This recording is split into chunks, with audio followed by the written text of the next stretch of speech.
মাত্র দুটি উপকরণ দিয়ে একেবারে দোকানের মতো কালাকাঁদ আপনি বাড়িতে কিভাবে বানিয়ে নেবেন সেটাই আজকের ভিডিও থেকে দেখে নেব। নমস্কার বন্ধুরা, চ্যানেলে আপনাদের সকলকে স্বাগত। চলুন দারুণ স্বাদের কালাকাঁদ বানানোর খুব সহজ রেসিপিটা ঝটপট দেখে নেওয়া যাক। তার জন্য প্রথমেই আমরা নিয়ে নেব দুধ। এখানে 1.5 লিটার দুধ নিয়েছি। তো দুধটা আপনি যতটা ভালো কোয়ালিটির নিতে পারবেন ততটাই কিন্তু আপনার কালাকাঁদটা ভালো হবে। এবার একটা বাটিতে 3 চামচ ভিনিগার 1 চামচ জল মিশিয়ে আমি একটু একটু করে এই দুধে মিশিয়ে ছানা কেটে নেব। আপনি লেবুর রস বা ছানা কাটা পাউডার দিয়েও কিন্তু ছানা কাটতে পারেন।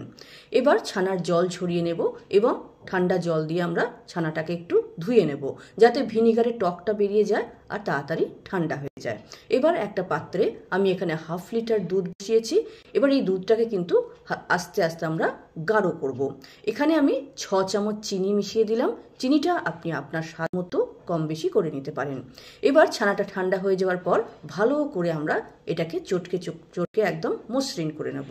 তারপরে এই দুধটা যখন গাঢ় গাঢ় হয়ে আসবে তখন আমরা ছানাটাকে মিশিয়ে খুব ভালো করে নাড়াচাড়া করে আমরা গায়ে গায়ে করে নেবার ব্যবস্থা করব।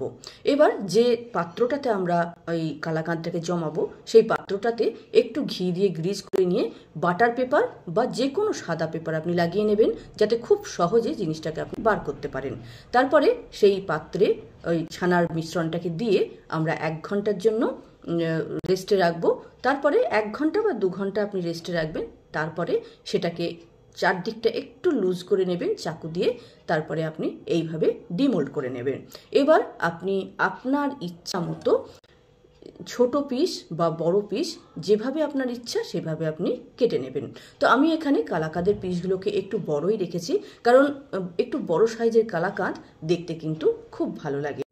এবার ওপর থেকে আপনি আপনার ইচ্ছা মতো ড্রাই ফ্রুটস দিয়ে গার্নিশ করে নিতে পারেন।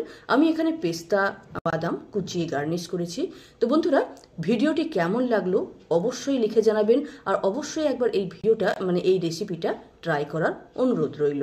ভালো লাগলে লাইক শেয়ার করবেন, আর এরকম সহজ ভিডিও আরও পেতে চ্যানেলটিকে সাবস্ক্রাইব করে বেল বোতামটা প্রেস করে নেবেন।